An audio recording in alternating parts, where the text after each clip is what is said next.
টিটিইডিসি নির্বাচনের পর থেকে উত্তপ্ত হয়ে উঠেছে টাকারজলের জম্পুজলা এলাকা। প্রতিনিয়ত হিংসাত্মক ঘটনার অভিযোগে আতঙ্ক সাধারণ মানুষ। এই পরিস্থিতিতে পুলিশের ভূমিকা নিয়ে প্রশ্ন তুলে এবার রাজ্য পুলিশের মহানির্দেশকের সঙ্গে দেখা করলেন এলাকার বিধায়ক বিশ্বজিৎ কলই এবং এমডিসি সুরজ দেববর্মা।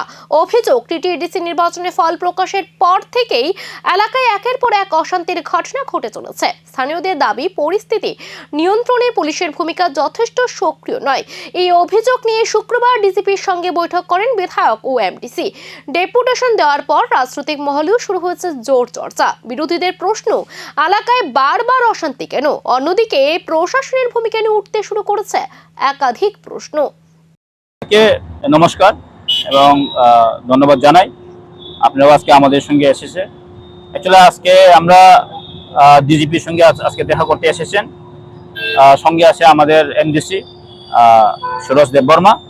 অ্যাকচুয়ালি আপনারা সবাই জানেন যে গত 2-2.5 মাস ধরে জম্পুজলা টাকারজলা এরিয়াতে ল অ্যান্ড অর্ডার একদম হাতের বাইরে চলে গেছে।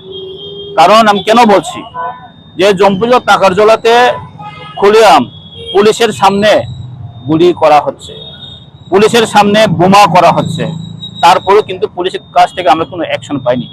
আমরা অনেকবার আমরা এফআইআর করেছি, অনেকবার কমপ্লেন করেছি যার যার নামে।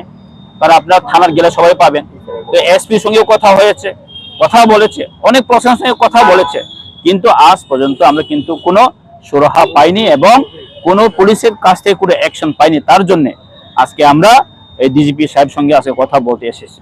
কারণ আমরা গণতন্ত্রের মধ্যে সবাই আছে, ডেমোক্রেসিতে আছে।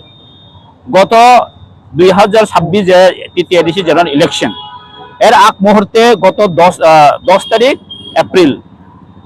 এপ্রিলে এমন একটা ঘটনা হয়েছে এবং এসপি ইনজুর হয়েছে, এসপি খুব ইনজুর হয়েছে। এসপি সামনে বন্দুক বের করে গুলি ছোড়া হয়েছে, একজন আমাদের কর্মী ইনজুরও হয়েছে, গুলি ইনজুর হয়েছে। এর আগেও 10 তারিখ মার্চেও আমাদের পার্টি অফিসে গিয়ে গুলি করা হচ্ছে এবং আই উইটনেস আছে, কিন্তু আজ পর্যন্ত ওরা এখনো কোন গ্রেপ্তার হয়নি।